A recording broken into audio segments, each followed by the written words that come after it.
శ్రీ గురుభ్యో నమః. ప్రేమజ్యోతి మాస్టర్ ఈకే గారి ఆధ్యాత్మిక ప్రస్థానములోని విశేషములను ఎంతో హృద్యంగా మనకు అందచేయున్నటువంటి పరమపావనమైన గ్రంథము. అటువంటి ఈ గ్రంథమును మనము అధ్యయనం చేస్తూ ఉన్నాము. అందులో భాగంగా అక్కయ్య గారనే అమ్మ శ్రీమతి ఈకే అనే అంశములోనికి మనము ప్రవేశిస్తూ ఉన్నాము. రచయిత చెబుతూ ఉన్నారు, ఆమె అంతరంగం ప్రేమ తరంగం. చిరునవ్వు ఎప్పుడూ ఆవిడ వదనాన్ని వీడదు.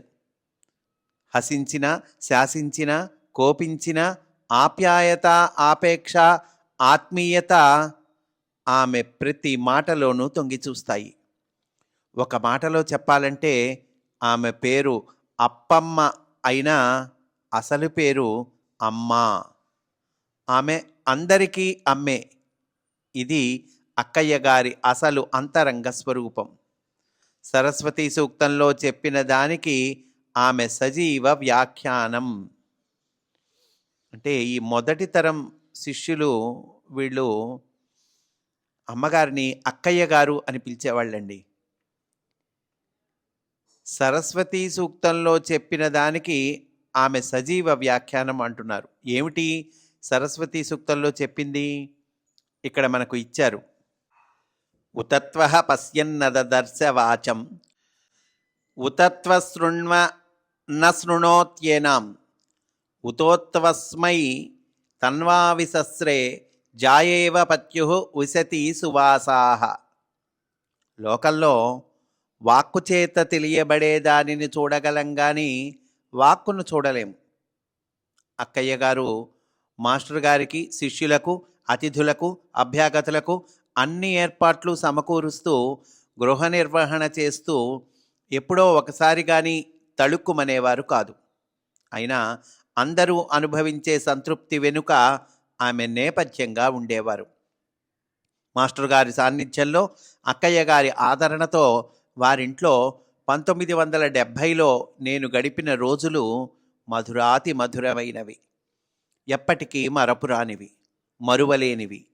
పొద్దుటిపూట బారులు తీర్చి మాస్టర్ గారితో చక్కని చిక్కని కాఫీ సేవించడం, ఆయన హాస్యోక్తులు విసురుతూ కాఫీ తాగుతూ కరకరా ఒక్కపడి నములుతూ సిగరెట్ వెలిగించి ఎవరికి ఇవ్వాల్సిన ఆదేశాలు వారికి ఇస్తుంటే అక్కయ్య గారు ఏదో విషయం మీద మాట్లాడుతూ మధ్యలో సన్నాయి నొక్కులు నొక్కడం, కొండొకచో కోపించటం ఇంకా నా కండ్ల ముందు మెదులుతున్నది.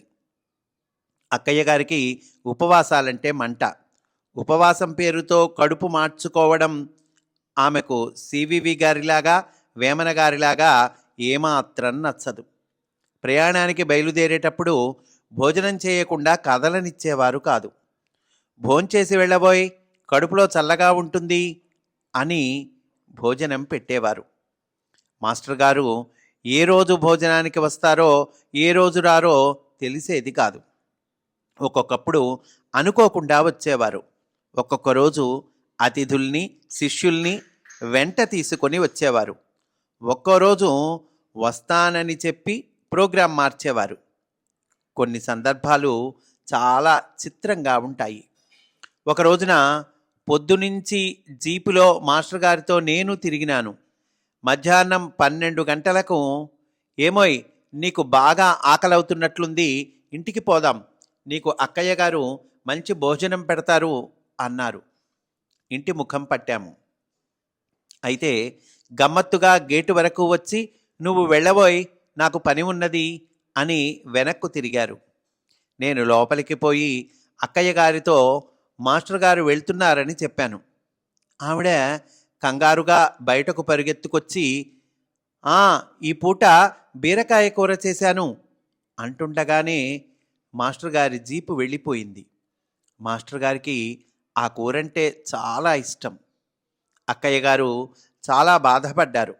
మాస్టర్ గారికి కర్తవ్య నిర్వహణ మీద దృష్టి, అక్కయ్య గారికి మాస్టరు గారి మీద దృష్టి, అపారమైన శ్రద్ధ. ఆమె చెప్పే విషయాన్ని ఒక్కొక్కప్పుడు మందలింపుగా, ఒక్కోసారి చలోక్తిగా, ఒక్కోసారి ఆదేశంగా, ఒక్కోసారి చర్నాకోలు ఝుళిపింపులా చెప్పేవారు. చిరంజీవి సౌభాగ్యవతి లక్ష్మి, చిరంజీవి బుజ్జీల వివాహాలకు నేను నా శ్రీమతిని తీసుకొనకుండా వెళ్ళాను. అంటే మాస్టర్ గారి అమ్మాయి, మాస్టర్ గారి రెండవ కుమారుడు, వీళ్ళిద్దరి వివాహాలు ఒకేసారి జరిగినాయండి. వాకిట్లో ఎదురై అక్కయ్య గారు దొంగ రాధాకృష్ణమూర్తి ఒంటరిగా వచ్చాడు, ఎన్నిసార్లు చెప్పినా దొంగ వేషాలు అంటూ అక్షింతలు వేశారు. మాకు అక్కయ్య లేని లోటు వారు పూరించారు. వివాహంలో పెండ్లి కూతురిని గంపలో అన్నయ్య రామనాథ శాస్త్రి, నేను తీసుకొని వెళ్ళాము. మాకందరికీ వస్త్రాలు పెట్టారు. ఒకసారి గుంటూరు గురు పూజలకు వచ్చినప్పుడు మా ఇంటికి రండి అక్కయ్య గారు అని నేను అంటే, ఇల్లు కట్టి పిలు అప్పుడు వస్తాను అని నా కర్తవ్యాన్ని సూచిస్తూ ఆశీస్సు అందించారు చమత్కారంగా. అక్కయ్య గారికి సివివి గారి మీద అచంచల విశ్వాసం. ఏదైనా సమస్య వస్తే అంతా సివివి గారికి వదిలేయి, ఆయనే చూసుకుంటారు అని నిండు మనస్సుతో విశ్వాసంతో అనేవారు. అక్కయ్య గారి తండ్రి కీర్తిశేషులు నండూరి సూర్యనారాయణాచార్యులు హాస్య సంభాషణలో, అనుకరణలో దిట్ట.